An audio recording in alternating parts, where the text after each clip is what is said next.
Bismillahirrahmanirrahim. Assalamualaikum warahmatullahi wabarakatuh. Perkuliahan malam ini saya lanjutkan, tapi sebelum saya lanjutkan ingin memperkenalkan diri dulu. Nama saya Wisnu Arditya SHMKN. Saya mengampu mata kuliah Hukum Dagang di Fakultas Hukum Universitas 17 Agustus 1945 Banyuwangi, Prodi Ilmu Hukum. Mata kuliah Hukum Dagang ini saya sampaikan kepada mahasiswa semester 2 dengan bobot 4 SKS. Dengan banyaknya SKS tersebut diharapkan mahasiswa di kemudian hari setelah mengampu mata kuliah ini dapat memahami hukum dagang baik secara teoritis, analisis, maupun dapat memecahkan berbagai macam solusi terkait dengan perdagangan saat ini. Karena yang kita ketahui perdagangan saat ini sudah tidak menjadi rahasia umum lagi, bisa dilakukan oleh siapapun, dimanapun, kapanpun, dan dengan metode apapun. Jadi nanti ada beberapa bab-bab tertentu kita belajar menganalisis ataupun kita mencari teori-teori yang cocok dengan perdagangan dewasa ini. Selanjutnya saya perkenalkan mata kuliah ini terkait dengan rencana pembelajaran. Nantinya saya akan hmm, saya akan coba bagikan materi ini melalui media saat ini.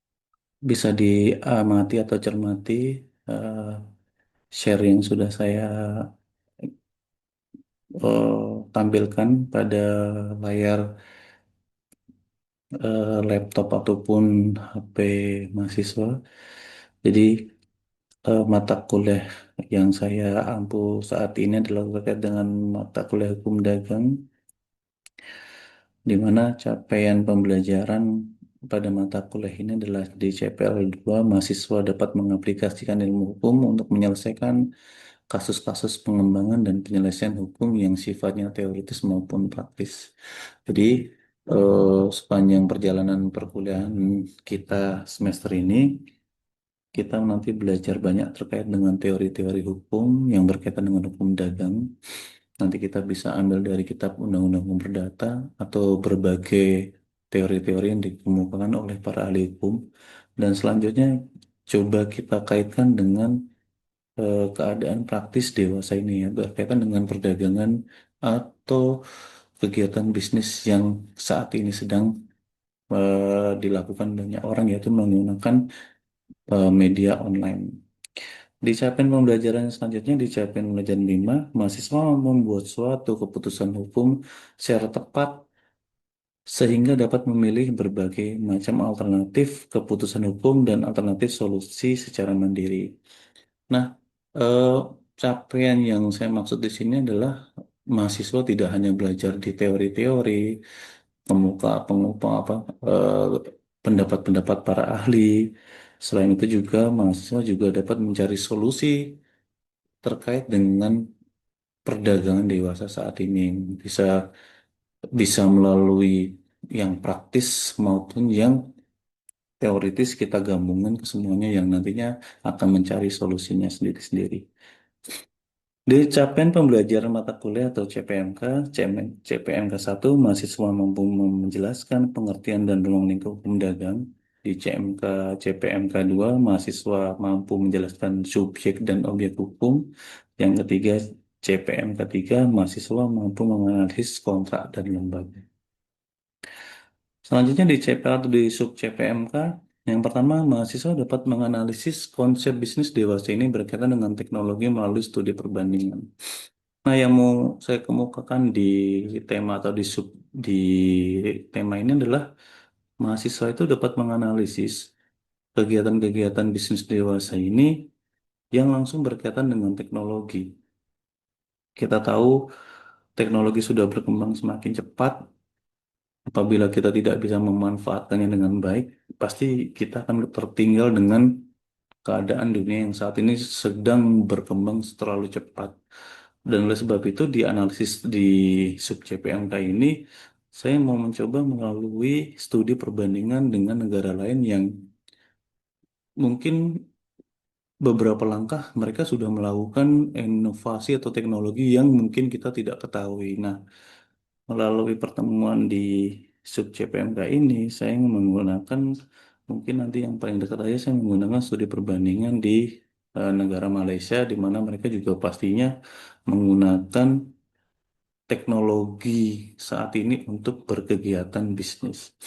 Selanjutnya, di sub CPMK yang kedua, mahasiswa dapat membedakan konsep subjek hukum dan objek hukum melalui penugasan.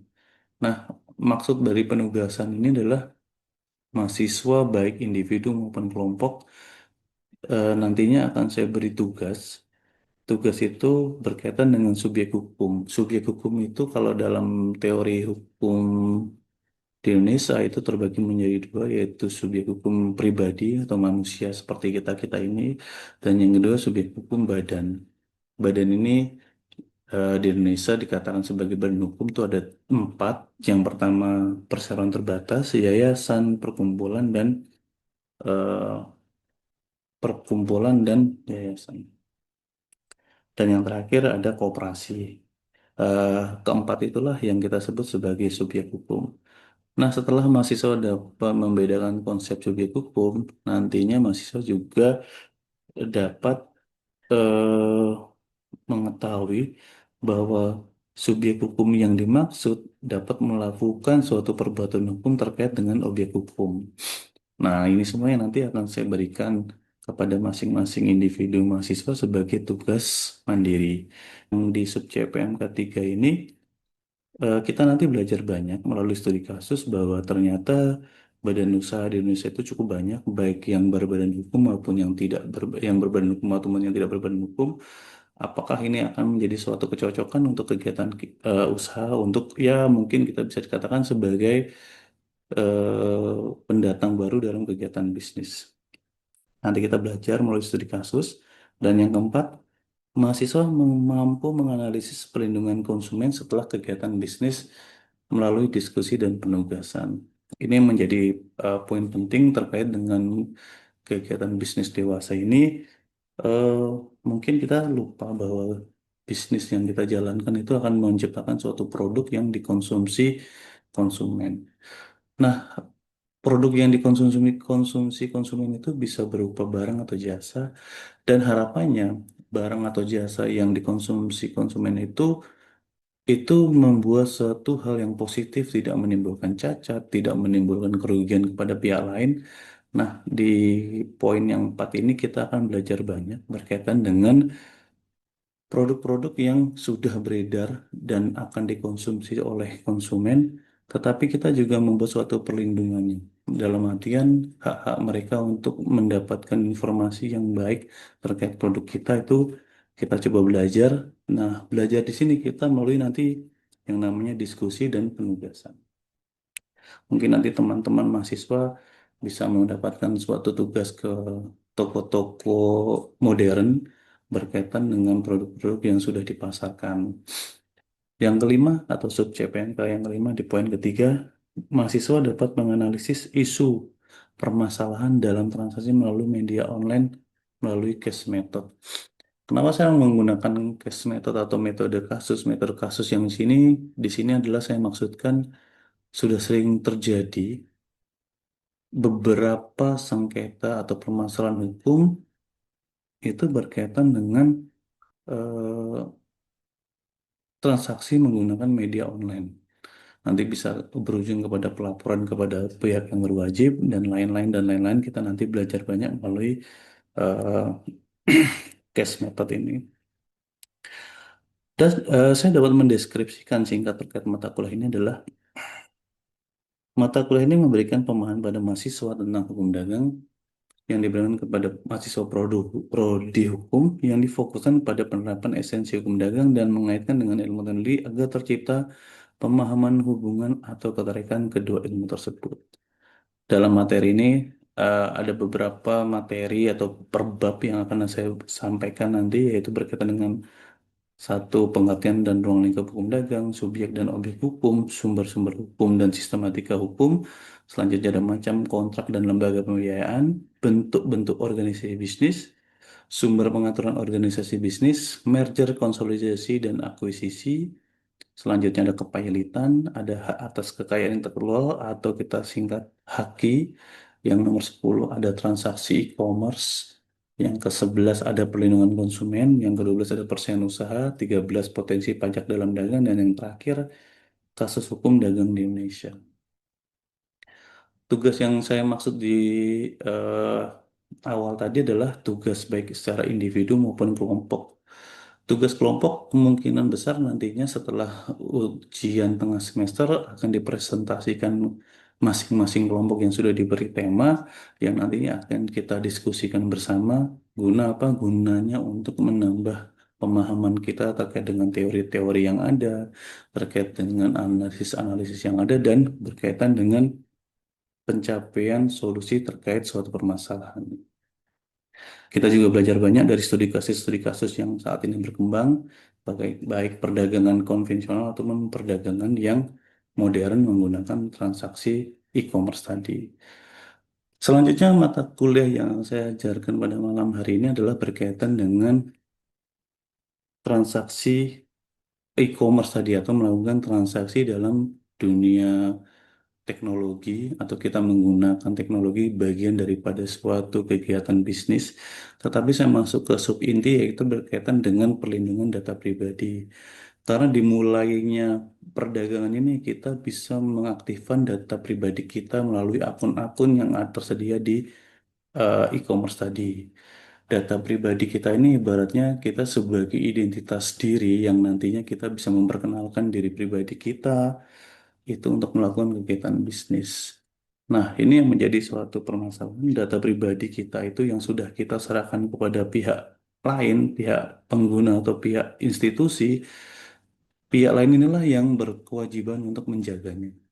Kita sering mendapat informasi terkait dengan data bocor, data dihack, data diperjualbelikan, dan yang terakhir kemarin ada pusat data nasional yang bisa dibobol oleh pihak eksternal. Nah, mungkin kita nggak mau pada tahap data pribadi kita diperjualbelikan yang nantinya pun kita akan mengalami kerugian di kemudian hari. Nah, oleh sebab itu pemerintah harus hadir dan alhamdulillahnya pemerintah juga sudah membuat satu kebijakan terkait dengan pelindungan data pribadi dengan mengeluarkan Undang-Undang PDP pada tahun 2022. Harapannya dengan ada Undang-Undang PDP ini, ya, kebijakan terkait dengan perlindungan data pribadi kita juga lebih lebih tercover. Kita juga lebih nyaman dalam bertransaksi menggunakan informasi data pribadi. Selanjutnya, untuk awal perkuliahan ini yang saya pergunakan untuk penjelasan materi eh, tentang rencana pembelajaran semester, diharapkan rekan-rekan mahasiswa dapat memahaminya. Kita akan belajar satu persatu berkaitan dengan kegiatan dagang dewasa ini, baik secara teoritis maupun praktis, maupun sampai mencapai suatu solusi tadi. Selanjutnya, saya akan mulai pada perkuliahan selanjutnya. Untuk sementara, saya akhiri dulu di pembahasan atau informasi terkait RPS. Terima kasih. Assalamualaikum warahmatullahi wabarakatuh. Kali ini adalah Undang-Undang Perlindungan Data Pribadi sebagai payung hukum dalam dunia digital. Jadi, kenapa saya membuat suatu gambar terkait perlindungan data pribadi di screen ada gambar payung? Karena saya beranggapan payung ini sebagai pelindung kita. Mungkin kalau dalam dunia nyata tuh payung sebagai pelindung panas dan hujan. Kalau dalam dunia digital ini, sekuat-kuatnya kita melindungi data pribadi kita agar kedepannya data pribadi kita aman. Kan kita sering ya dapat telepon, dapat WA dari orang yang tidak dikenal, tiba-tiba dia menawarkan suatu jasa, suatu barang. Yang lebih herannya, mereka bisa tahu identitas pribadi kita. Contoh paling gampang ketika mereka menawarkan asuransi Mereka tahu kita nabung di mana, kita sudah jadi nasabah di bank itu berapa lama, sampai-sampai mereka tahu isi detail nama kita, alamat rumah, dan segala macamnya. Nah, kalau ini kan pertanyaannya kan, ini kok mereka bisa tahu sampai sejauh itu? Mereka tahunya dari mana? Ini yang menjadi bahan kita ke depan bahwa kita harus perlu menjaga data pribadi kita dengan baik. Karena kenapa? Karena kalau kita sudah masuk dalam dunia yang berkaitan dengan ini, ya paling tidak kita juga mengalami kerugian ke depannya. Nah, kenapa Undang-Undang PDP ini perlu ada suatu landasan? Karena memang dunia saat ini tuh tidak jauh yang apa ya, yang kita kenal. Kita sehari-hari bertransaksi menggunakan dunia digital. Makanya ini saya sebutnya e-commerce. E-commerce, kita sehari-hari menggunakan commerce ini, transaksi jual beli apapun kita menggunakan handphone atau media elektronik. Yang kedua juga kita dalam dunia kesehatan juga kita juga ada elektroniknya. Di pemerintahan juga kayak kita ngurus Dispenduk Capil sampai berkaitan dengan kepentingan-kepentingan kita yang berkaitan dengan urusan catatan kependudukan, kita juga menggunakan yang namanya elektronik tadi. Jadi berawal dari kebutuhan kita, kepentingan kita terkait dengan fungsi-fungsi kita sebagai masyarakat sipil, kenapa ujung tombaknya selalu menggunakan data pribadi? Nah, ini yang menjadi titik poin di sini. Jadi pemerintah itu sebagai penyelenggara negara itu wajib membuat suatu wadah atau suatu regulasi terkait dengan undang-undang yang berkaitan dengan perlindungan data pribadi kita. Jadi di landasan undang-undang lagi selanjutnya, pemanfaatan teknologi informasi tersebut mengakibatkan data pribadi seorang sangat mudah untuk dikumpulkan dan dipindah tangankan dari satu pihak ke pihak lain tanpa pengetahuan kita sendiri. Dengan demikian, pengaturan menyangkut data pribadi merupakan manifestasi pengakuan dan pelindungan atas hak dasar manusia. Jadi hak asasi manusia itu merupakan hak dasar manusia dan negara harus hadir untuk menjamin ini semua. Selanjutnya, pergaulan internasional Indonesia turut menuntut adanya perlindungan data pribadi. Perlindungan tersebut dapat memperlancar perdagangan, industri, investasi, dan yang bersifat transaksional. Eh, Mungkin kita saat ini mungkin ya masih berkecimpung dalam dunia lokal untuk transaksi-transaksi. Mungkin kita hanya menggunakan media-media lokal, tetapi ada kalinya suatu saat nanti kita bisa bertransaksi antar negara yang menggunakan pergaulan internasional. Nah, ini juga lebih riskan lagi terkait dengan data pribadi. Jadi, ini yang menjadi landasan pertama. Yang pertama adalah terkait pemanfaatan teknologi. Yang kedua, hak pribadi merupakan hak asasi manusia. Dan yang ketiga, ke depan kita pastinya kita sudah harus bergaul dengan dunia luar. Kalau orang sekarang yang bilang kita mainnya harus jauh. Jadi nggak hanya di Indonesia saja, tetapi kita harus kenal sama dunia-dunia lain yang mungkin karakter dan budaya juga berbeda.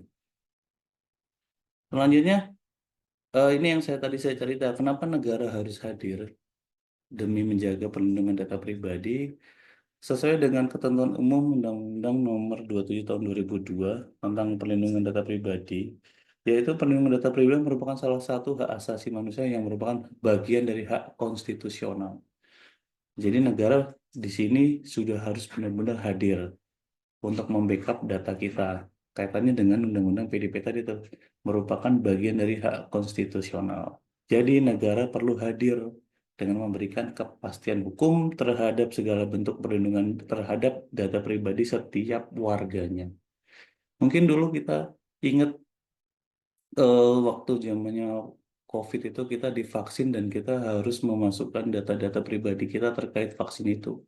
Dan itu kan infonya kan dihack dan itu bocor. Nah, kebocoran data inilah yang mungkin menjadi titik balik negara kita perlu adanya undang-undang yang mumpuni.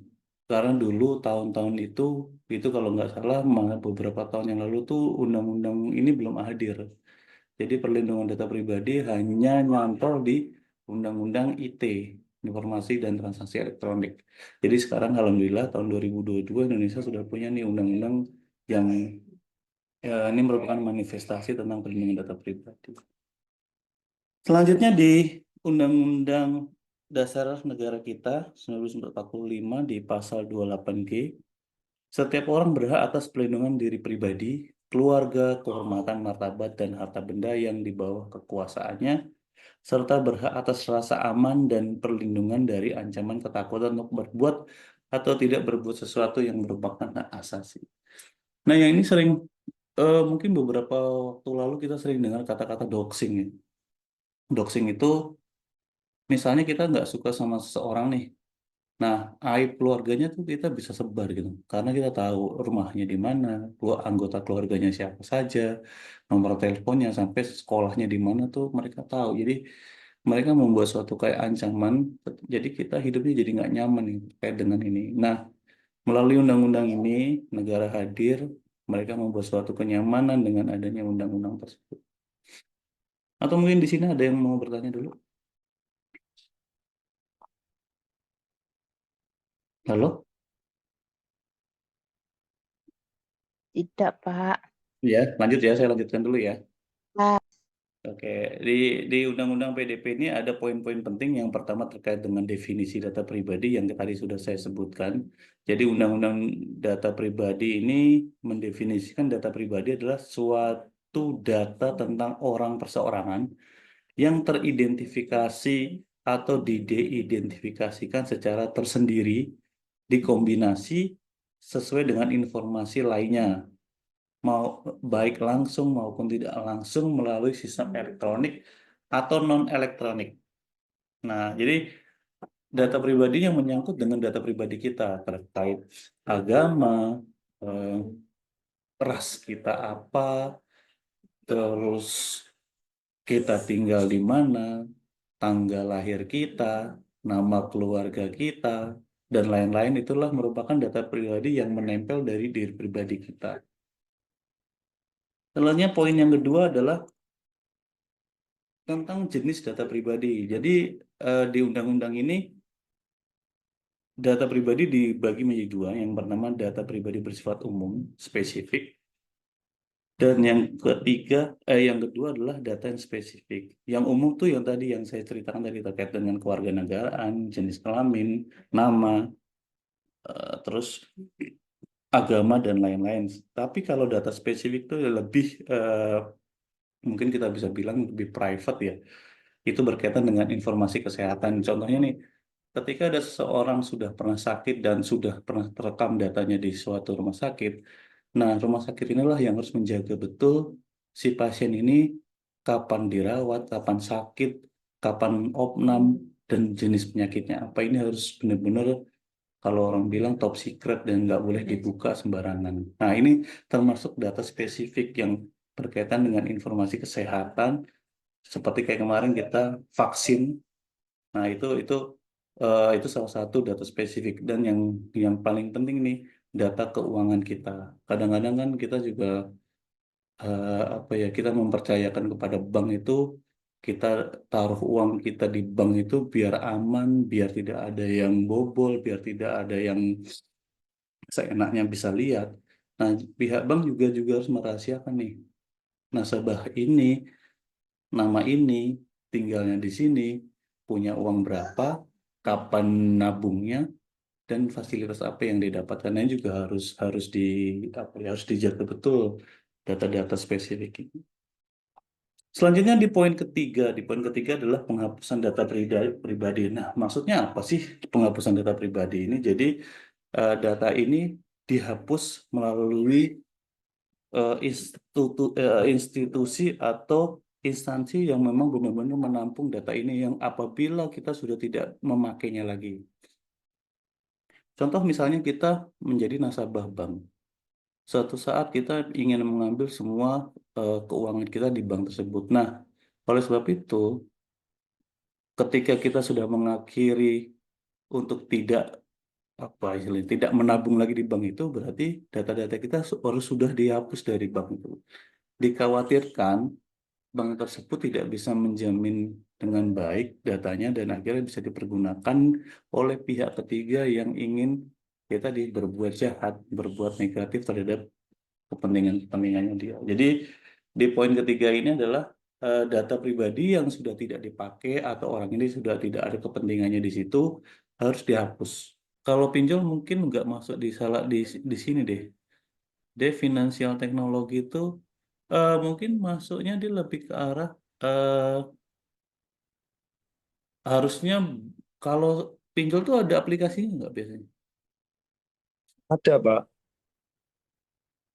Aku laku apa-apa biasanya apa namanya kalau Ya pinjol itu sekarang yang kayak Shopee gitu ada pay letternya sama oh ya, laptop. jadi eh, yang berkaitan dengan apa ya pemanfaatan finansial secara secara elektronik itu disebut juga itu tadi finansial teknologi seperti pinjol tadi. Tapi selama pinjol itu ada aplikasinya ya. Kalau misalnya tidak ada aplikasinya dia nggak termasuk di finansial teknologi. Kadang-kadang kan ada juga pinjol yang pakai website tuh kita yang Iya ya website-website Pak, itu yang di kita crop tahu gitu. nggak ilegal itu bukan finansial teknologi. Tapi kalau ada misalnya iklan bisa pinjam di kita, eh, ba- Anda hanya menginstal di App Store atau di Play Store namanya ini. Nah itu berarti finansial teknologi. Gitu. Nah saya lanjut ya.